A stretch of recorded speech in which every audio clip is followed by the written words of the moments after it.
Short and hairy. Short with a bush.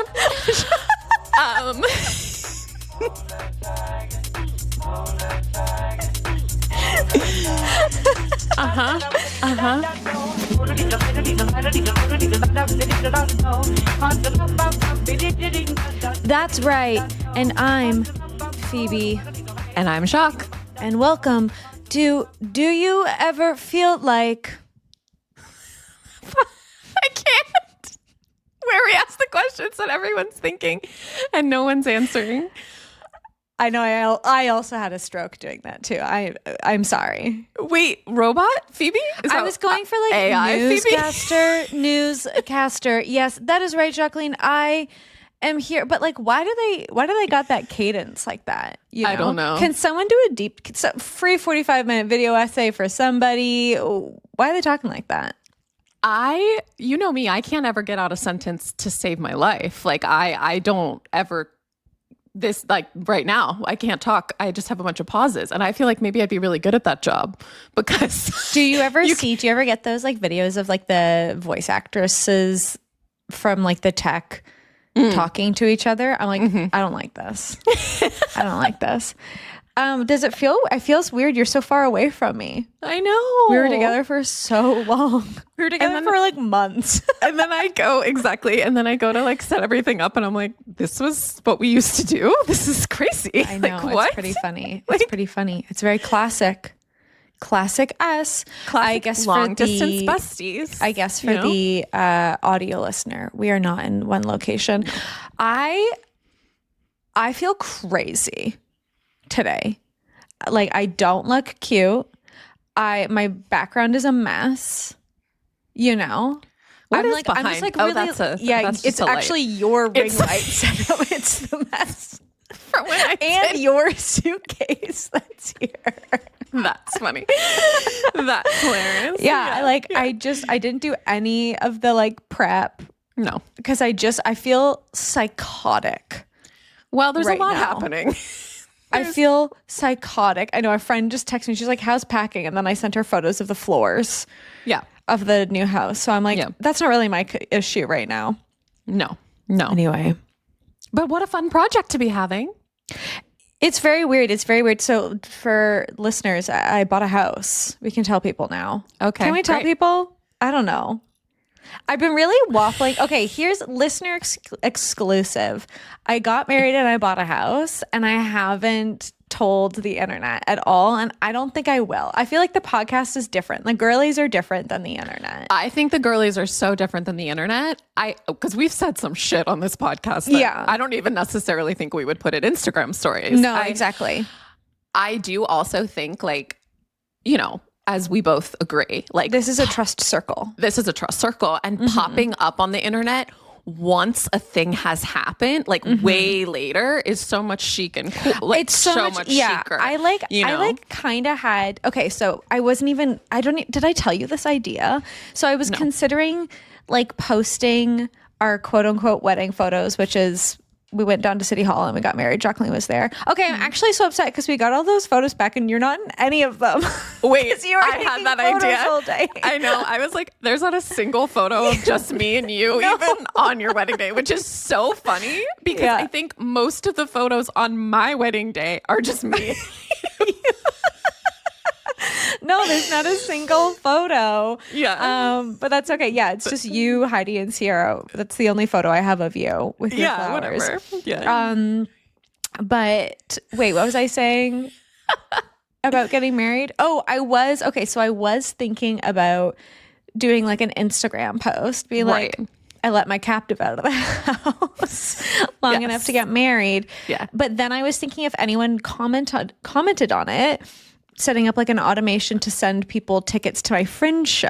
Oh, that's so smart. Well, this is it's either commerce or like don't talk about it because I like the don't talk about it. The commerce isn't enough for me to want to talk about it still. Like exactly. I still don't really want to. I like went to go and do that, and I was like, I don't think I want to do that. Actually, no, totally. Yeah, I love the idea of like you someone goes off, they have a whole new fucking life. Yeah. Like 6 months later, you just casually drop your like beautiful new home. Like, you know, whatever. Yeah. I think well, that's and that's so slay. exactly it. That's exactly it. It's like, I kind of feel like, and I know I'm an oversharer on the internet, but like people knowing that I like got married and bought a house, I'm like, TMI. Like, why would you tell the internet that?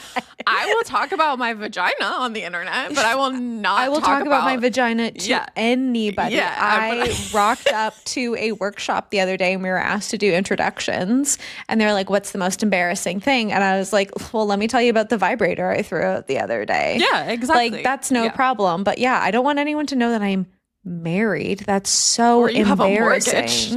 Yeah, that's so fucking embarrassing. Yeah. Are you kidding me? Totally. So anyway, yeah, I have no floors, but I have many thoughts and opinions. We're just gonna have to wait for the book. That's how but I'm feeling psycho. I'm feeling psychotic. Yeah. I'm really just calling this summer for myself the DIY summer, a do-it-yourself summer. You know what I mean? I'm so glad to hear you say that. I'm so glad to hear. So what is going on in the DIY then? What's going on is like... Yeah, like what are the projects? The projects are... Well, the project is myself. No, I know that, but I mean like, okay, I guess what's the to-do list items? Like what's on the docket? Yeah. Well, first of all, I have to do my lampshades. The lampshades need to happen. Just as you're a really project. meaning DIY in the literal sense. I'm kind of surprised to hear that. Well, this is what I mean. I mean it. I was going to say I mean it in the literal exactly of like, I do have a couple projects I want to do, but also I mean it in the non-literal, right? And the like, if I'm going to go do something, like I'm going to go do it by myself. Like I'm going to take myself out for dinner this week. Sick. I've been like sitting on a gift card God. I've had for a while. Where are you going to, that place. Yeah. You know what? Can I add to your list? Yes, please. Go to park. Oh yes, exactly. Go to park and sit at the bar. And can I suggest going on a Saturday for lunch? Because that's when you went to park? Well, that's when I went, but I think it's so fucking busy in there. It's so hard to get a table. Yeah. Listener, if you're in Philly, go to fucking, it's park. Park. Pisses me off. Park. You guys want to go to park and have lunch together? Phoebe, the only tourist that could probably actually speak a little bit of French, sitting at the... Bonjour, est-ce que tu es en Philadelphia? Yeah, totally. Yeah. It's lovely though. Yeah. But lunch. it's just with the windows open, go have lunch, go have a little soup at the bar, bring a book. It's just one of the, there's many great things about going out to eat by yourself, but I think the best thing is beelining it to the bar in a busy restaurant when you're going to get sat table for two, go fuck yourself, 75-minute wait. Table for one, come up to the front. You know? Exactly. Totally. Exactly. I'm going to go do that. Like things like that. Or like, I don't know. I mean, like even down, this might sound stupid, but like even down to like if I'm cooking myself a new recipe and I'm like, okay, let me just figure out how I'm going to use what I have, right? Yeah. Or like instead of like buying more to solve a problem or literally doing something myself. Like I think that's what I mean. You know what I made last night? What? I made the Justine Snacks cucumber spritz. Well, that's so good. It Also, was are Canadian cucumbers superior? Is that just like a thing that I didn't know? She was just saying they're long and girthy. Oh, okay, great. That's all. Come to Canada. Everyone. I had a Justine Dorian night last night and I didn't even really intend to. This is my failings, faves, craves, and saves. So I had that little so it's a cucumber mocktail moment. Yum. We linked it in the top 3 this week, girls. I don't know. You're gonna have to get into it if you don't know what we're talking about, or head on over to Justine. I think she's Justine Snacks. Is she Justine Snacks on Instagram? I think too? so. Yeah. So I made that. It's like cucumber simple syrup moment, little fake champagne. Not my preferred fake champagne brand. You really need to get the Odd Bird one, and it's kind of expensive. It's like $30 a bottle. Okay. It's worth it though. It tastes so nice because it's not too sweet. That was what we were drinking when we were at Le Tambour. Oh my God. I have to. Jacqueline and I were like throwing back. The fake Prosecco. and getting like crazy show. When you can get your hands on a mocktail that like is remotely good, like you gotta go for it, because mocktails are usually just like sugar and soda water, right? Or I know, whatever, and that's what right? I'm saying. Like, That Odd Bird is nice stuff. So yeah, that's what that was. It wasn't my preferred. I didn't have the Odd Bird, so I had something else, and then a little bit of splash of soda water. It was nice, but then I did the tofu cutlets. Yum. The tofu cutlets that she does are really nice. Yum. But I did them where I kind of soaked them. I like pressed my tofu and then I soaked it in some like broth for a bit. And then I brushed it with soy sauce. And then I did a little crumbly coating. And then I pan fried it. And I had it with Ontario corn. Okay, it was good. Ugh, corn in the summer. Corn in the summer. So good. When you come in August, we will go to this corn place. And I will remember it. And you have to like go, and it's like a whole thing. And if you don't like order your corn, it's like just like a guy and his wife. Oh, okay. I love a guy and his like wife people on the corner, you know? Yeah. But you have to, it's like out in the corner in the country too. Totally. Yeah. And there's like chickens booting around on the road. Yeah, totally. Mm-hmm. Yeah. So I had a real adjusting night. So what else is on your DIY docket then? I think it's a state of mind, as you've been saying, right? Yes. It's a state of mind. It's like an internal shift, really. Yeah. It's like a I can do this. I'm gonna figure this out for myself. I'm gonna what else are you doing? Is there anything else on the agenda? I'm gonna travel alone. Okay, right. Sick. You know, Yeah. I'm gonna have a New York summer travel experience. I'm just going to be bopping around, me and myself and I, to all these places in New York over the summer. Hilarious. Because I'm going to become a New York resident soon, and I just feel like I need to. You want to immerse yourself in the full 360 experience culturally. Yeah. You know what I mean? So I have a question for maybe me, you, the girls here today. If it was, we had Brat Summer. Brat Summer wasn't even last year. It was the year before that, right? Maybe even 2. Yeah. When was Brat Summer? 2022? 2023? It was 2024. Oh, okay. Wow. Wait, no, that's when the album came out. When was Brat Summer? It was 2024. So we had Brat Summer, we had Tomato Girl Summer. Like we had all of these summers. What do we think this is the canonical summer? Does anyone know? Upstate? Upstate summer. I've seen divorcee summer. Okay. I have also seen like everyone is very. What does that mean? Like big hats? I think divorcee summer is again. Sunglasses? Yeah, exactly. It's a state of mind. It's a mystery woman at the bar. Right? Yeah. Summer. Yeah. It's like I can get into that now that I'm married. Yeah. Going and doing it yourself summer. Yeah. You know what I mean? I think it's like I've also seen, and maybe this is just the algorithm because hey, all the girls wanted to talk about shaving their legs in the past 7 days. Welcome if you're here from shaving your legs, by the way. Also. By the way. I'm getting served a lot of like. So you're shaving your legs this summer is what you're trying to say. I'm shaving my legs, but apparently I'm going full bush. I'm getting a lot of content about the full bush disagree. In the summer. I hugely disagree for you in particular. Okay, great. For you in particular, I told you go get a wax. Yeah, no. You've never had a wax before? No, I have. I've had a wax. Okay, good. Good. Yeah. Please. I actually booked. Again, sorry. Last week's episode, who was shaving above the knee? Like, you know what I'm saying? Like, okay, right, sluts. Actually, you know who has a full bush? Sluts. This is what I'm saying, though. I feel like it's actually. I think we're actually need to be back to 1994. Now, do you know what I'm saying? I think 1994 was bare. You think so? No, I'm not saying.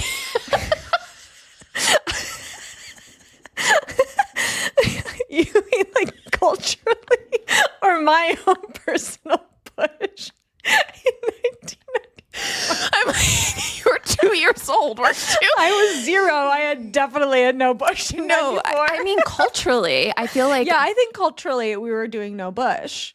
No, I don't think No Bush came in until like later Sex and the City, like 1996, 1997, 1990. I'm talking early 90s. We're still coming off the 80s. And I feel like. Do you not, think of an 80s workout video right now in your mind, You're please. right. Jane Fonda was totally Thank you very you're much. Right. You're right. Estheticians have been on the rise. You're right. You're right. Yeah. Right. Okay. Anyways. Jesus Christ. Hey, I told you I was in a weird mood to start, so I take zero responsibility for this. Totally. I have a faves, craves, and saves that I would like to discuss. The Tonys. The Tonys happen. I know it's a couple weeks later.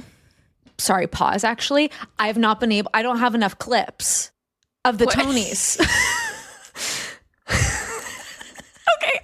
Sometimes when you say pause, I'm like, is this an editorial pause? Or No, is this a pause for us. I don't have enough clips. I barely scraped the opening number up. I barely got that. I had to go on to facebook.com/org/Brenda's Tony page. Brenda Skidman. Steal your identity. Yeah. To get the opening number. Which was not good. I didn't hate it. Oh, great. I think it was smart for the choice of pink, right? Like, I think that's what I thought. I thought interesting. Yeah, but I thought there were some parts of it musically where I was like, what the hell is happening here? Well, when that happens, I go, is somebody's inner ear off? Right. Because there was when they went to the like rap section before Megan Thee Stallion's rap section, like right that bit. When we brought out all the divas in the bottom. Yeah. I was like, not everyone sounds good right now. No. And I just assume it's because they can't hear themselves. Yeah, I'm like, Leah Michelle or somebody cannot hear herself. Yeah, totally. You know? Yeah, 1,000%. But I was so happy that Liberation won Best Play. That was beautiful. Like everybody up on stage like that was beautiful. I was Jacqueline's gonna cry right now. Jacqueline's gonna cry right now. When I tell you that seeing that play on Broadway like changed my life, like it's so beautifully written, it's so well done. And then when Bess Wool, shout out Whitney White, who should have won for Best Director, was so amazing. I'm so glad that they did that. I'm so glad they recognized her on that stage because Whitney White like is the only Black female theater director that's been nominated more than once for a Tony. Wow. Yeah. It's crazy. I know. Did you enjoy the rest of the show? Oh, I did. I loved Rocky Horror. Mm-hmm. And I've decided I'm Rachel and you're Luke Evans. You really are, Rachel. That photo is really quite funny. Somebody nude, some freak that's like semi-nude, and somebody in a full suit. A shorto in a full Shorto suit. and a tallow, right? Like, you have no clothes on. I'm in a full suit. Yeah. It totally. Yeah. I was like, that's Phoebe and I. Yeah. Yeah. And I loved, there were some great looks from the night too. Obviously, Cola Scola. Okay, So good. I didn't see this anywhere, but was Cola Scola doing what's her face like reference? What's her name? Joan Rivers.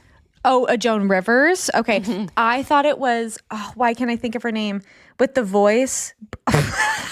This has been you lately. You'll be like the man with the hair, the person with the voice.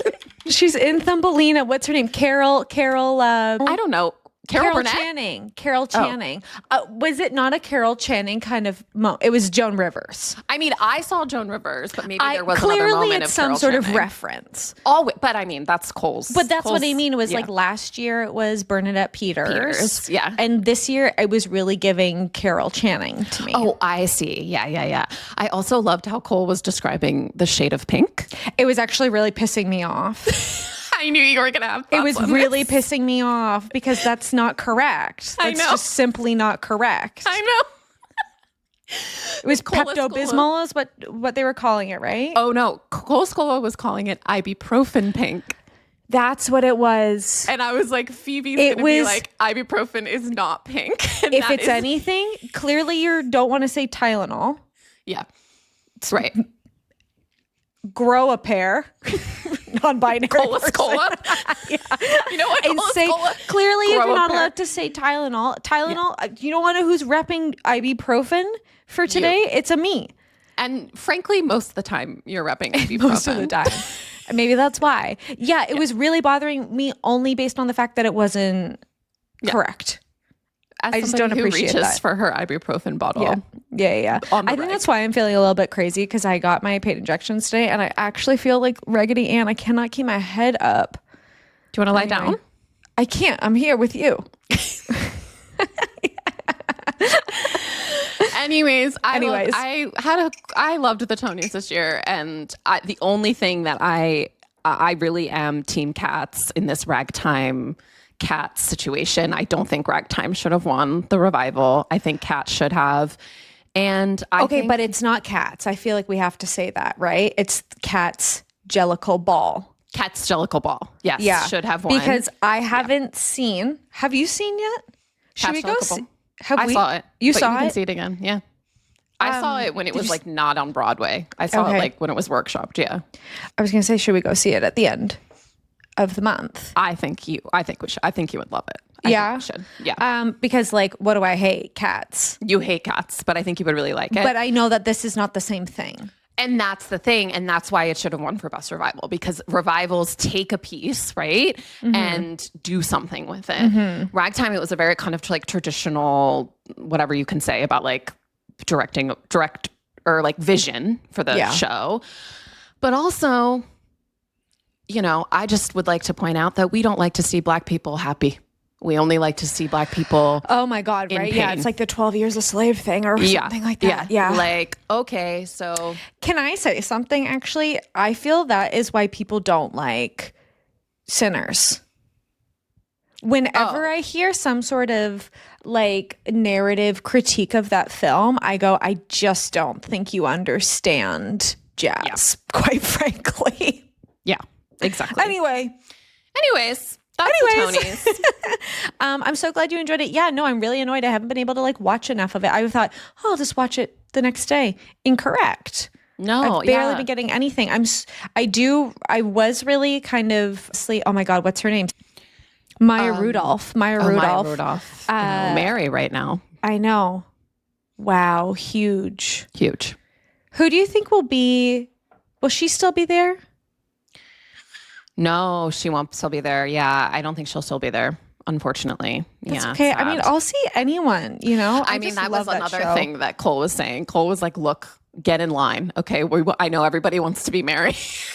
Like, the more people that get in line, the better. It'll last, like, you know, it'll keep going. Seriously. But, yeah. Oh, no, it's Megan Stalter when we're...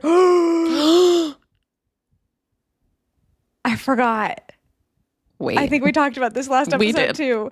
Okay, I'm like going to buy tickets right now. I know. We gotta see Megan. Okay, it's got good availability. And this is the thing. Does New York City respect peace and love to the people of New York City? I know you're kind of on the upswing right now, so I don't mind taking kind of like a low blow. Yeah.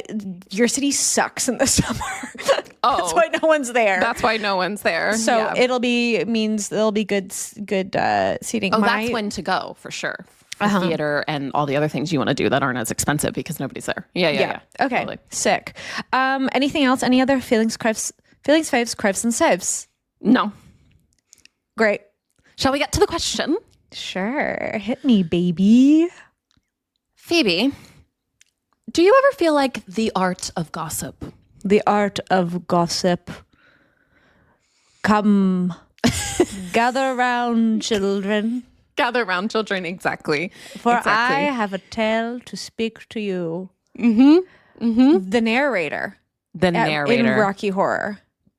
Exactly. Gossip.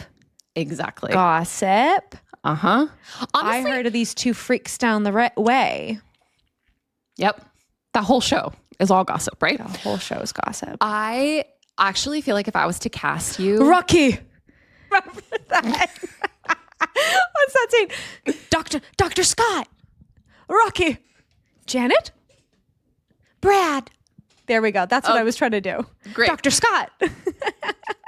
Gossip. Okay. Anyway, moving on. I think if I'm casting you in a play, I'm putting you in a narrator role. And that's what everyone's ever done before. So good work.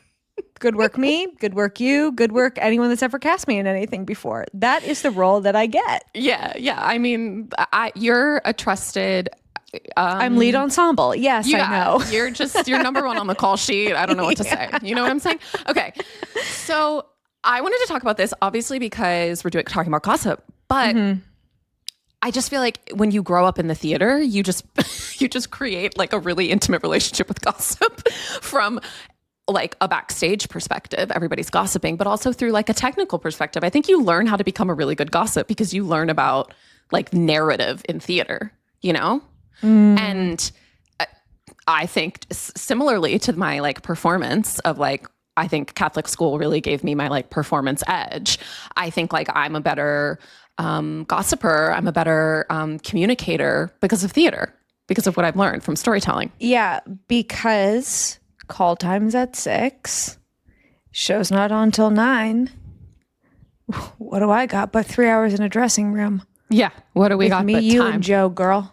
Yeah, exactly. And we're doing this like art form, right? That is based in gossip, right? That's like based in oral tradition. And I think, I mean, just like anything else. Yeah, I'm sorry. I'm about to get exactly who I am.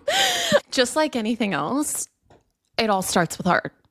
You know, like we now use gossip as a form of diplomatic relations, trading in secrets, making things happen, back rooms, deals. You know what I mean? Yeah. And I think how we learn to do that as like a society is through watching people through art. Whether it's like in paintings, you know, where you're seeing like everyone gather around in the town square, like in the art history of it all, to theater and like storytelling and people going and watching other people have experiences and then going back and booting home and talking about it, you know? I think that's how we've like developed this as a. I mean, I think you're right as far as like the having like a structure to kind of imprint your gossip onto. I want to call it when you were in, I know we talked about this last time, but like when you were in like school, it's not, you're not going in that particular situation. You're not going, it's gossip. No. Like what are we call? It's like the stickiness that like keeps everyone and everything together. Exactly. It's the fabric of society. It's but it's also the fabric of, there's something that's kind of special that happens. I mean, if anyone that's ever been in a production of anything ever, you know, feels like the thing, like when you're working on a thing, you know, and you've been working on a thing for months and months and months and months, and you're spending entire days together, and you're all weirdo strangers at the beginning, and then you're a weird family at the end, and then you also never speak to each other right after that. It's very weird. Yeah. But like, I think that stickiness of it, like, I think that is it's not just like the amount of time that you're spending like sweating with each other. It's like the social structure that is formed within, you know, maybe your 5 to 30 people in a show. Exactly. And like the hierarchy within that as well. There's so many rules. Yeah. You're building your own language. You're like, there's so much. There's so much. I was interested in looking at like gossip as like not like literal, gossip as like a tool in storytelling. Yeah. And I feel like we really learned this from theater in such a beautiful way. Speaking of the Tonys, the Greek chorus, right? Hercules. Often like telling us what's happening in the story, maybe passing some judgment. Sometimes like the moral compass or like the voice of the people in some ways, right? And we see this in musicals, like basically every freaking musical has this. I'm like trying to think of a musical that doesn't, and I think I would maybe argue some of the best, like the most successful musicals. Like I think I was obviously just listening to Hadestown yesterday because that is the one. Oh, it's the one. Yeah. Sidebar. Did I tell you this, that the theater run is happening, like the Pro Shot theater run is happening while I'm doing my friend's show? That's really disappointing for you. Isn't that such a me-specific issue? Yeah, it is. It Isn't really that is. hilarious? This is your show, Hadestown. Whatever. Yeah. I'll go see it in August. The like success of that, I think not just the success of that show, but I think one of the impactful things about that show is this like narrator character, but the way that somebody, a writer chooses to kind of fold that narrator in and pick and choose what they want. What's that? Omniscient? Is that the word? Like pick and choose what level of omniscient they are, as in like how much they know. I just think that's like an interesting decision. It is. It totally is. Like the reliable narrator, unreliable narrator is definitely part of one of the ways we've developed gossip inside storytelling. I was going to say, I can probably guess your favorite uses of the Greek chorus in theater. Okay. So, the urchins in Little Shop of Horrors. Which I have played, yes. Exactly. And I was going to say, yes, the narrator in Hadestown, but the fates in Hadestown. Oh, that is actually that's interesting to have both. Oh, yeah. Right? Yeah, totally. Hadn't thought about it that way. Yeah. My favorite Greek chorus in theater are the players in Pippin. I actually don't know Pippin all that well. Life is just a bowl of cherries. Don't take it serious. You never seen Pippin? No. You would love it. The Fosse? Amazing. It is the only, I think, directed and choreographed by Bob Fosse. Actually, no, I don't know it. I mean, it's good. I know it, but I know of it. Yeah. That poster design is sick. Sidebar, let's bring back fucking poster design. Jesus Christ, people. Let's bring back paper in the real way. The playbills of today are ugly. Anyways, we don't have time. So I was thinking like for our, maybe we're bringing you into the fold. Maybe we're bringing you backstage into the green room, into the fold of theater world, if you're listening to us. But if you're not a theater person, a good example of this is like the ensemble in a television show, like Schitt's Creek's, like the town people in Schitt's Creek are like the Greek chorus. You know what I mean? Like they're having all their little moments and they're gossiping in, or they have like stories around the main characters of the plot. Yeah. Right. Well, and it's also, I think it's, there's this joke in the first Austin Powers movie where he pulls up, I can't remember, the Austin Powers opening sequence. Speaking of Fosse. Yeah. Speaking of Fosse, there's the opening sequence, and then he gets in the car and he pulls up his car phone and he speaks to, it's Basil Exposition. That's the name. That's the name of the character. I love it. Exactly. And I think it's really funny to use, because it's not satisfying as a viewer. Wow, we're really just having a story structure conversation. It's not satisfying as a viewer, as a watcher, whatever. You're watching CSI, and they're the dead girl.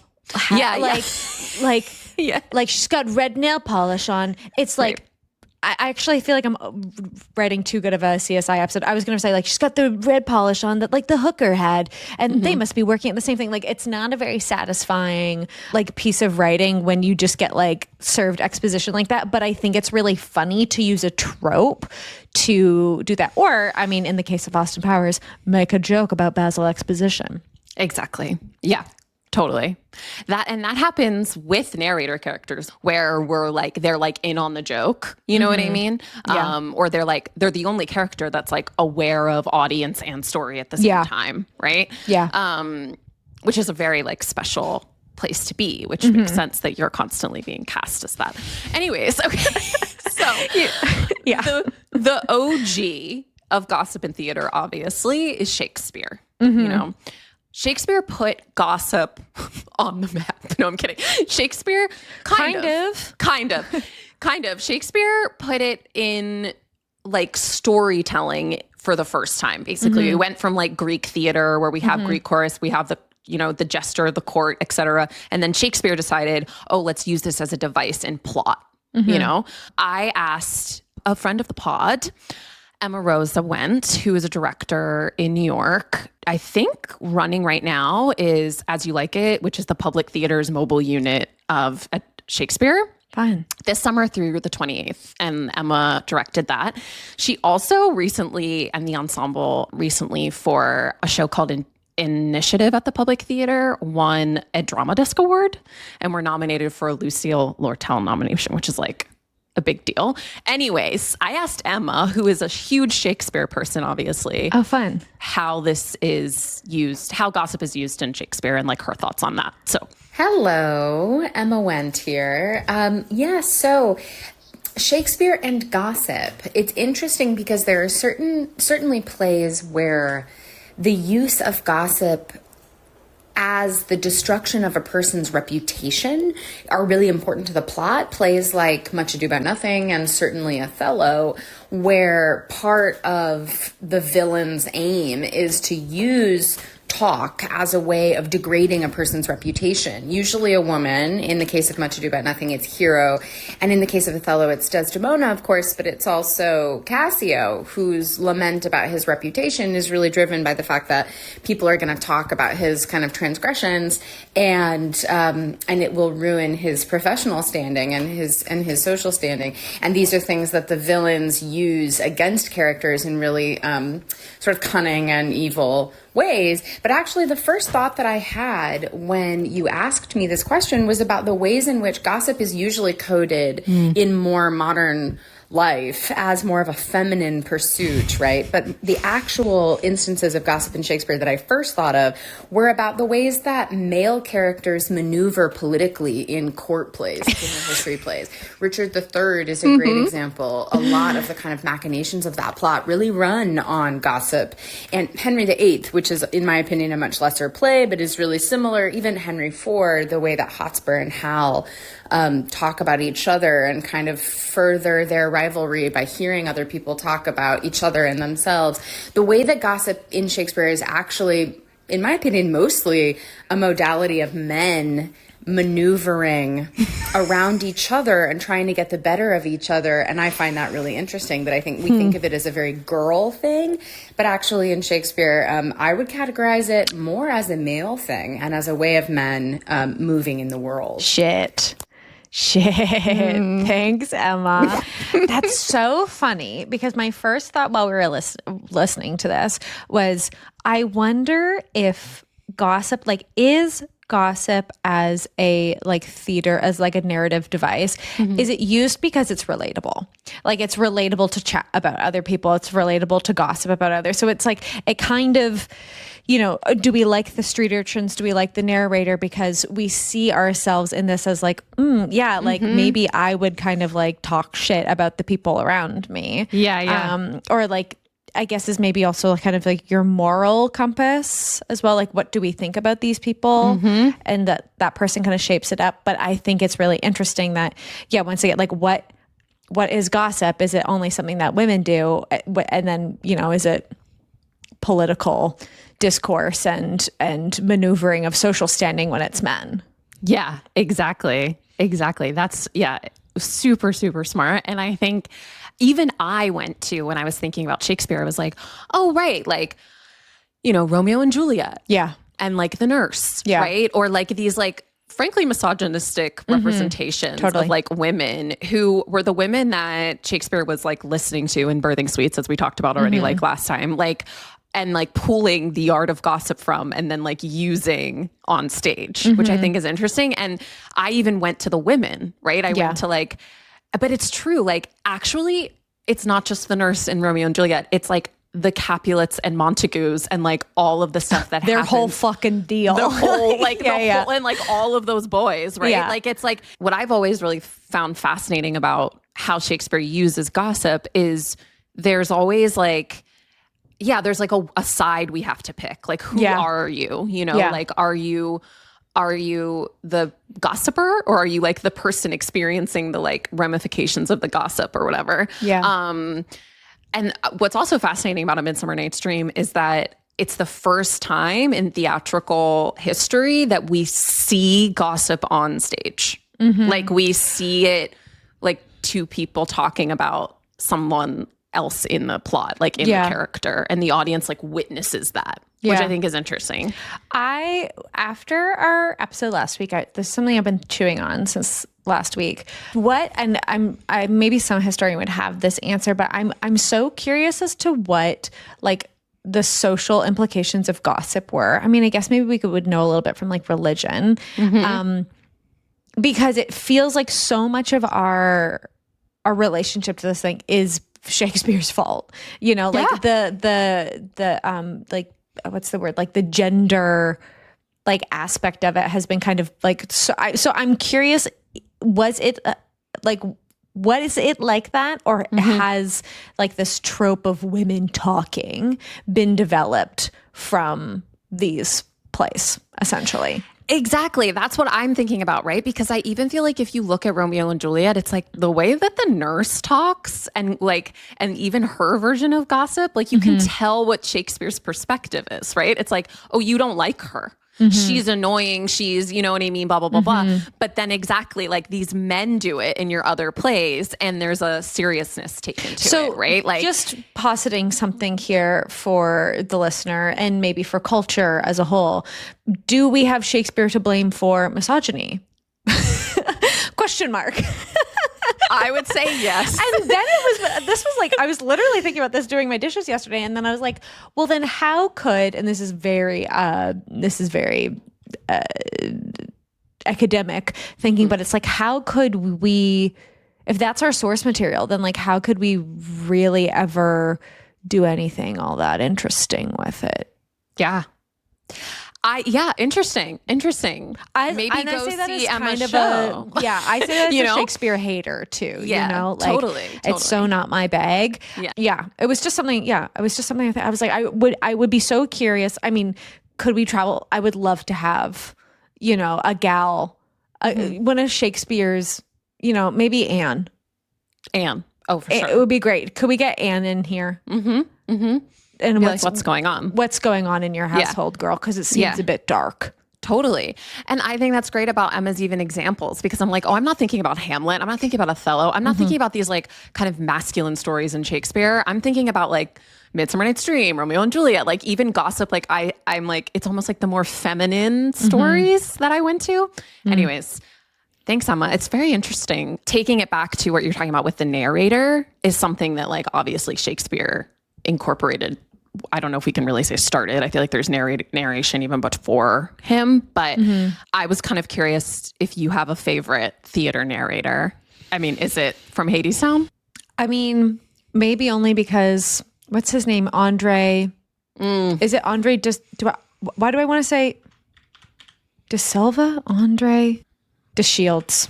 De Shields, yeah. Oh, yes, yeah. Is it just because I love Andre De Shields? Maybe. I don't know. Yeah, I love Hadestown so much. I think that characters, which is also interesting. This is just like the theater episode, really. It's funny that I was like, I don't want to do a Tony's episode. That role was initially kind of like written for Annie, oh my God. She played the narrator for a bit. Annie DeFranco. Annie DeFranco. Yeah. So, and I think that's just like interesting, like folk music. You know, yes. like that's like all folk music, gossip. Yeah. Totally. Yeah, exactly. This guy just got out from jail. Watch out for him. We're gonna go kill him. That's what I mean. It's not this like, it's very obvious from like what we're talking about with the Greek chorus all the way to like activism, right? Like it's like there's this very clear thread around how oral tradition and storytelling like literally shapes our world. Yeah. And I think I mean, you know, I love Into the Woods, but I feel like Into the Woods is a really good example of an unreliable narrator, right? Like I think halfway through you go, oh, this guy is the father of the baker. Can we trust that everything that he has told us so far is true, right? I think that is really like a smart way to think about narration. I think a really good example of this is like Gossip Girl in like the pop culture, right? Like is the voice reliable or not? And not knowing who that character is for so long is really interesting as well, right? Yeah. Like, what is this character's motives? Like, we don't know. And then, like, finding out at the end. Yeah. Do you watch Euphoria? I've not watched a single second of Euphoria in my entire life. Yeah. I think I know why that is. Because I did Euphoria already. That's I was listening to something the other day. They're like, there's like this certain like type of millennial that really liked Skins. Yeah. Did you watch Skins? I didn't, but I know. I was out doing Skins. You were out I don't doing need to Skins. watch Euphoria because I already did Skins, you know? I mean, Skins is a really great example of this as well. Like, is this point of view trustworthy? Yeah. If this, you know what I mean? Which I think is like a fun device.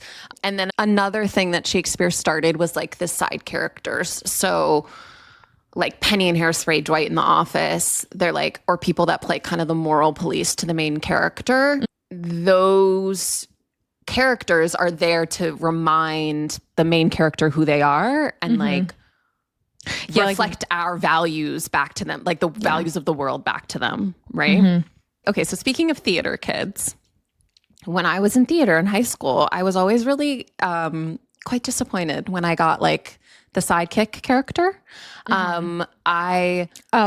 Me too. And it's the only one it's like quite literally the only thing I've ever been cast in. You've only been cast as the best friend or the best broad friend. or the funny one or the narrator. Yeah. I was an ingenue for a while, and I feel like now. Oh. But what I find interesting is that I mean, those are the characters where you actually get to like be fun, right? Or have any type of like acting chops. I had a very fun time, but it is just funny. Like I've never been cast as anything but that. Anything. Yeah. And to the point where I've been moved up from like when I was in Les Mis, I was cast as like, ensemble lead vocalist 1 and then got moved up into like somebody with a name, but still is in every single scene driving the plot, Yeah. Like good on stage. Who's like the witch in Les Mis that comes out? Yeah, like exactly. The Like the woman. woman, and then like the sad, like the sad wife, like who like starts turning like. Actually, that's all I've been doing. So far, my experience of owning a house is just different corners to play different musical theater in. I mean, yeah. It's how I can only get like anything done. So yeah, I had my bucket the other day and was like, did you see them going off to fight? Gossip. Yeah. Anyways, and so, but I think the reason why is because I've never been cast as like the moral friend. I've always been like when I was cast as a friend, because you don't have any. Because I was. You don't have any morals. Jacqueline's easily corruptible. I'm easily corruptible, and like I always wanted to play Penny in Hairspray. That's just like was never going to happen for me. You know what I mean? Like I was just never going to be that. That's just like not my type. Like I'm not going to be. Well, when we were watching Hairspray the other day, I was like, this is hilarious, actually. And it is really funny that like to have a duo, you need to have like duos have a very specific chemistry and setup. And it can be found in the Rachel Dratch and in the Rocky Horror of it all. And it can be found in Penny and Tracy. It can be found in Pinky and the Brain. It can be found wherever you need to go. Wherever you need to go. Another duo that I thought about was the Genie and Aladdin.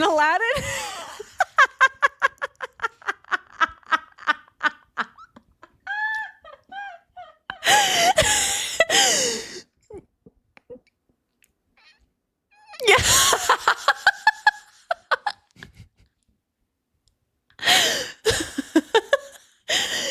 Who's who? Tell the people. Aesthetically. Short and hairy. Short with a bush.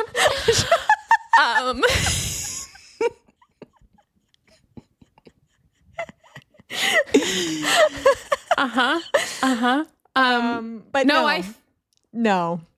That's not how that goes. I think it's the other way around. Okay, Mr. Aladdin, sir. Yeah. Oh, it's such a bop. Okay, I have one more to make you laugh. Jiminy Cricket and Pinocchio. Jiminy Cricket's such a fucking cunt. Jiminy Cricket is such a cunt. You're Jiminy Cricket. Such a cunt.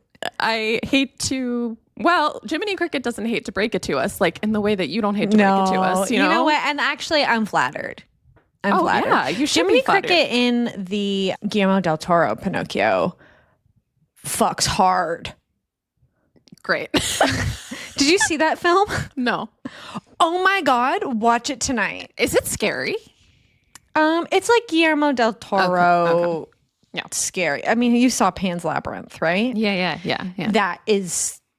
That's I would put that in a scary category. Okay. Scarier than Pinocchio. Okay. I mean, it's about fascism, so it's kind of deeply upsetting, but all of his films are.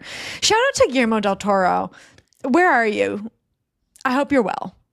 You know, a man who believes in gossip, a man who Oh my God. works in gossip. Guillermo del Toro. Guillermo del Toro. Anyway. Totally. Anyways, those are all of the things I learned about gossip in theater. That's really funny. I mean, I think you're very right that I like the kind of having like this wonderful, constantly working in narrative structure makes you a very good storyteller behind the scenes backstage while we're doing our hair. Yeah. And what I got all this time to get ready. You know, you're standing around, you're waiting to go on set. I was actually really proud of myself. That short film I just worked on recently, because I was working with my sister. You know who can throw down some good gossip? Yeah. It's my sister, Olivia Tharm. Yeah. Anyway. But we were really good girls on set all day. We weren't that bitchy at all. Hopefully. I don't think. Oh, though, but like the sense memory, you know, you're going into the makeup room, to the, you know, and you're sitting down at your That's stool. what I mean. You're popping over your caboodle. I think you're especially taking your makeup out. Yeah, when you have to do your own makeup, it puts you in a kind of a bitchy mood. Yeah. If I'm having my makeup done, I'm trying to be on my best behavior. If I have to do my hair and makeup myself, I'm feeling it. You're feeling and I'm acting like a cunt. You know, and to bring it all the way back around to the top. That's the type of summer I'm trying to have. You're trying to be a bit of a cunt. I'm trying to do my own hair and makeup and trade in gossip and secrets. And that is exactly why I told you to not get a spray tan. Because it's a completely different experience. Yeah, exactly. It's about the experience of the thing at any given point. Yeah, totally. Anyways, theater gals, non-theater gals, however you are, gossip is art, art is gossip, and there is an art to it. And I hope you've been inspired by what you've learned today. Go forth. To really amp up that storytelling. Be the Basil be the Basil exposition of your own life. Yeah. You know? Be the cunty Jiminy Cricket. Be what is his name in what? I thought of another really great one is Sebastian and Ariel.